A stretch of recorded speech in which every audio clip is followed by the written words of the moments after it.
Hello students, आज हम जो टॉपिक पढ़ने जा रहे हैं वह है रजिस्ट्रेशन ऑफ पार्टनरशिप फर्म। तो पार्टनरशिप फर्म का रजिस्ट्रेशन कराना कंपलसरी नहीं होता है, ऑप्शनल होता है।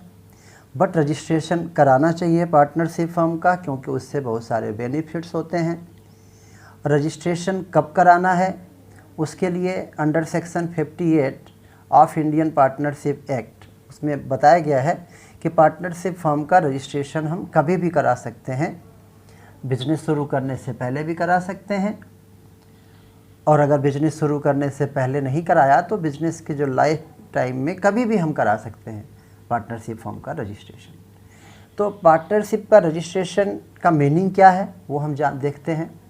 तो registration of partnership firm means entering the name of firm and prescribed particulars in the register kept with the registrar of firms.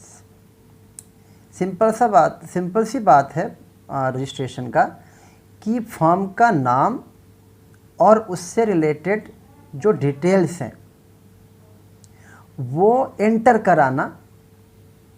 एक रजिस्टर होता है, वो गवर्नमेंट ऑफिस होता है, गवर्नमेंट ऑफिसर होता है रजिस्ट्रार ऑफ द फर्म। उस officer के पास एक रजिस्टर होता है, रिकॉर्ड होता है, जिसमें पार्टनरशिप फर्म का नाम और उससे रिलेटेड जो भी डिटेल्स मांगे जाएंगे, जो कंपलसरी है देना। अगर आप रजिस्ट्रेशन कराएंगे तो क्या क्या डिटेल ज़रूरी है वो प्रिस्क्राइब्ड है, वो आपको डिटेल देना पड़ेगा। और आप एप्लीकेशन देंगे, उस एप्लीकेशन के बाद रजिस्ट्रार आपके एप्लीकेशन के डॉक्यूमेंट को चेक करेगा और सेटिस्फाई हो जाने के बाद फर्म का नाम और डिटेल्स अपने रजिस्टर में वो रिकॉर्ड कर लेगा और आपको सर्टिफिकेट दे देगा। आपको मीन्स फर्म को, जो पार्टनर है उनको दे देगा। तो अब हम जानते हैं कि पार्टनरशिप का फर्म का रजिस्ट्रेशन क्यों कराना चाहिए, क्या फ़ायदे होते हैं। तो सबसे पहली बात तो ये है कि registration provides conclusive proof of the existence of a partnership firm. Registration करा लेने से ये प्रूफ हो जाता है कि हाँ, इस नाम की कोई फर्म एग्जिस्ट करती है। हम जानते हैं कि रजिस्ट्रेशन कराना ऑप्शनल है, लेकिन रजिस्ट्रेशन नहीं कराने से कुछ नुकसान होते हैं। जैसे मान लेते हैं कि पार्टनर्स में कुछ डिस्प्यूट्स हो गए, कुछ विवाद हो गए, और एक पार्टनर है, उसको लगता है कि उसके साथ गलत हुआ है, उसके साथ नुकसान हुआ है। अगर वो केस करना चाहे फर्म के नाम से या दूसरे पार्टनर के नाम से, जिसकी वजह से उसको प्रॉब्लम हो रही है, तो नहीं केस कर सकता, सूट फाइल नहीं कर सकता अगर फर्म रजिस्टर्ड नहीं है। तो इस रजिस्ट्रेशन कराना चाहिए। दूसरा, फर्म किसी थर्ड पार्टी के अगेंस्ट सूट नहीं फाइल कर सकती, क्योंकि फर्म, कानून की नज़र में तो फर्म का एग्जिस्टेंस ही नहीं अगर रजिस्ट्रेशन नहीं हुआ है तो ये प्रॉब्लम आएगी। और फर्म के नाम से फर्म अगर केस कराना चाहे किसी पार्टनर के नाम से तो भी नहीं करा सकती अगर रजिस्ट्रेशन नहीं हुआ है तो। अगेन वही रीज़न, क्योंकि अगर रजिस्ट्रेशन नहीं होगा तो कानून की नज़र में उस फर्म का कोई अस्तित्व ही नहीं है, एग्जिस्टेंस ही नहीं है। तो रजिस्ट्रेशन नहीं कराने से ये नुकसान होते हैं। डिस्प्यूट के केसेस में बहुत मामला दिक्कत हो जाता है, इसलिए रजिस्ट्रेशन करा लेना चाहिए। इसके बाद हम जानते हैं कि रजिस्ट्रेशन कैसे कराएं। रजिस्ट्रेशन कराने के लिए हमें क्या क्या प्रोसीजर्स फॉलो करने पड़ते हैं। तो पार्टनर्स जाएंगे रजिस्ट्रेशन कराने, कहाँ जाएंगे? Registrar of firm.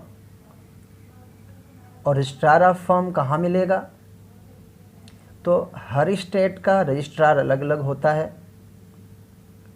तो उसका ऑफिस किसी न किसी शहर में होता है, उस राज्य के, उस स्टेट के। आप उत्तर प्रदेश में हैं तो कानपुर में रजिस्ट्रार होता है, और आप और किसी स्टेट में हो तो वहाँ के किसी न किसी शहर में रजिस्ट्रार का ऑफिस होता है। जहाँ पे आपका बिजनेस जिस एरिया में आता है, रजिस्ट्रार के एरिया में, उस रजिस्ट्रार के पास आपको कुछ फॉर्मेलिटीज़ पूरी करेंगे, आप एप्लीकेशन देंगे, और उसके लिए क्या क्या चीज़ें हैं, क्या क्या आपको डिटेल देना है, वो सब अभी हम लोग देखते हैं।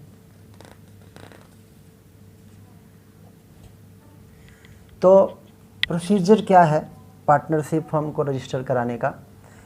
तो फर्स्ट है submission of application in the prescribed form. Application देने के लिए मीन्स अप्लाई करना है आपको रजिस्ट्रेशन कराने के लिए, तो उसके लिए प्रेस्क्राइब्ड फॉर्मेट है, वो फॉर्म आपको मिलेगा ऑफिस से। आजकल तो ऑनलाइन होता है तो वेबसाइट से मिल जाएगा, ऑनलाइन भी आप भर सकते हैं फॉर्म। लेकिन वो फॉर्म में क्या क्या फिलअप करना है वो पहले से फिक्स है, इसीलिए बोला प्रेस्क्राइब्ड फॉर्म। और एप्लीकेशन पे साइन होना चाहिए। The application should be signed by all the partners. उस एप्लीकेशन पे सभी पार्टनर का साइन होना चाहिए। And should contain the following particulars. उस एप्लीकेशन में क्या क्या पर्टिकुलर्स मीन्स यहाँ पे पर्टिकुलर से मीनिंग है डिटेल से। उस एप्लीकेशन में आपको क्या क्या डिटेल फिलअप करना पड़ता है, उसमें यह है name of the firm. Firm का नाम क्या होगा, सारे पार्टनर डिसाइड कर लेंगे किस नाम से हमारी फर्म है। पहले से चल रही है फर्म तो नाम तो पहले से होगा, तो फर्म का नाम क्या है वो फॉर्म में फिलअप करना पड़ेगा। लोकेशन ऑफ द फर्म, वो फर्म किस जगह पे है मीन्स उसका एड्रेस उस फॉर्म में फिलअप करना पड़ेगा। Names of other places where the firm carries on business. अगर फर्म का बिजनेस और भी कहीं चल रहा है मीन्स ब्रांचेज हैं उस फर्म की, तो उस एप्लीकेशन में जहाँ जहाँ ब्रांचेज हैं फर्म की वो आपको मेंशन करना पड़ेगा। इसके बाद लिखना पड़ेगा the date when each partner join the firm. मतलब कौन सा पार्टनर किस डेट को ज्वाइन किया है फर्म को। कुछ पार्टनर ऐसे होते हैं स्टार्टिंग से होंगे, कुछ होंगे बाद में आते हैं। अगर एक साथ सब लोग मिल के फर्म बनाए हैं सबकी ज्वाइनिंग का डेट एक ही होगा। और लेकिन अगर कुछ पार्टनर स्टार्ट कर चुके हैं साथ में शुरू किए उनका तो ज्वाइनिंग डेट सेम होगा, लेकिन कोई बाद में पार्टनर शामिल कर लिया एडमिट हो गया अब फर्म में तो उसका ज्वाइनिंग डेट अलग होगा। तो कौन सा पार्टनर का नाम और वो किस डेट को फर्म को ज्वाइन कर रहा है वो लिखना पड़ेगा। फिर names and addresses of the partners. Her partner का नाम और हर पार्टनर का एड्रेस मेंशन करना पड़ेगा उस एप्लीकेशन फॉर्म में। Duration of partnership. हम लोग टाइप ऑफ पार्टनरशिप पढ़े थे तो कभी कभी पार्टनरशिप में ड्यूरेशन भी हो। ज़रूरी नहीं कि पार्टनरशिप का ड्यूरेशन जैसे पहले से चली आ रही है तो फर्म कब से स्टार्ट है वो लिखना पड़ेगा। फर्म कब तक चलेगी वो मेंशन करना ज़रूरी नहीं होता। आप अगर किसी पर्टिकुलर पीरियड के लिए पार्टनरशिप बना है तब तो लिखना पड़ेगा हमें इतने दिन के लिए फर्म हमारी चलेगी, और नहीं तो कोई बात नहीं है।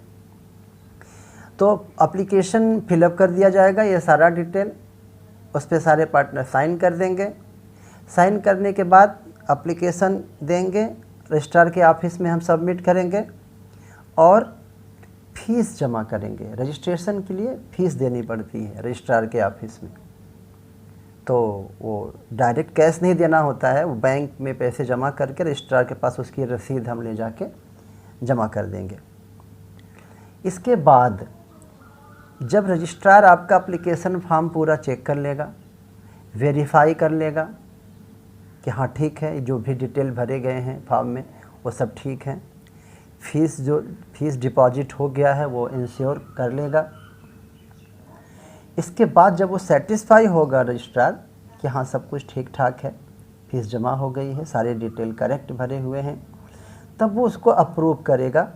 अप्रूव करने के बाद रजिस्ट्रार क्या करेगा, उस फर्म का नाम और ये सारा डिटेल अपने यहाँ रजिस्टर में, अपने यहाँ रिकॉर्ड में उसको रिकॉर्ड कर लेगा। और रिकॉर्ड करने के बाद एक सर्टिफिकेट इशू करेगा,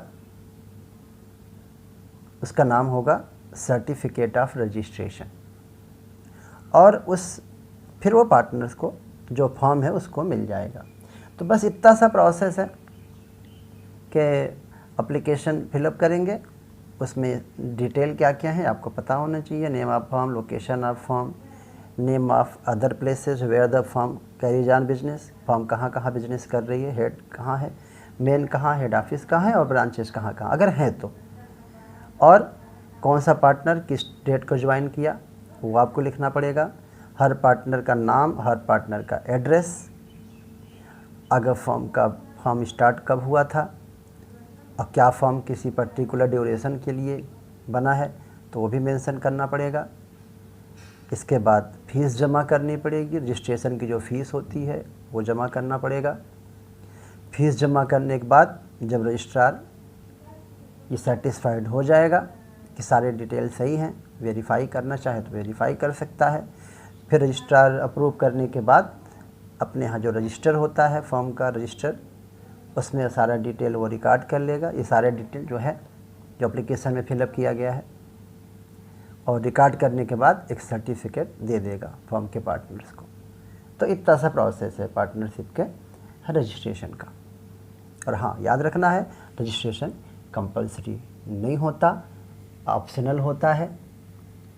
और सही करना तो ये चाहिए कि रजिस्ट्रेशन करा ही लेना चाहिए। अगर डिस्प्यूट्स में हमें बचना है तो ज़रूर हमें रजिस्ट्रेशन कराना चाहिए, जिससे कि हम फ़ायदे ले सकें। हमारा फॉर्म एक कानून की नज़र में उसका एग्जिस्टेंस हो जाएगा, उसकी एक पहचान हो जाएगी, जो लीगल मैटर्स में उसके फ़ायदे मिलेंगे, अदरवाइज़ प्रॉब्लम्स होंगी। तो बस इतना सा ही है, इसको आप अच्छे से समझिए और याद करिए।